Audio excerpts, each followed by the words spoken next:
काठमाडौँको चाहिँ खोला छेउको सार्वजनिक जग्गा हो क्या हजुर त्यो काठमाडौँको चाहिँ खोलाको जग्गा काठमाडौँको त्यो खोला छेउमा बसेको चाहिँ उहाँहरूको लागि हो क्या त्यो बाढी आउँदाखेरि त्यो उहाँहरू बसेको बस्ती भन्दा माथिसम्म आउँछ क्या अनि हरेकचोटि बर्खा लाग्दा असारमा चाहिँ उहाँहरूलाई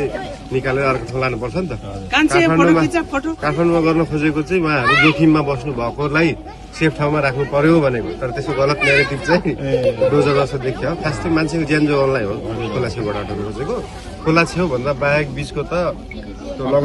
भूमि आयोगबाट लगत सङ्कलन गरेर नेपाल सरकारले दिने हो कि जग्गा नेपाल सरकारले दिनुपर्छ त्यो स्थानीय सरकारको सिफारिसमा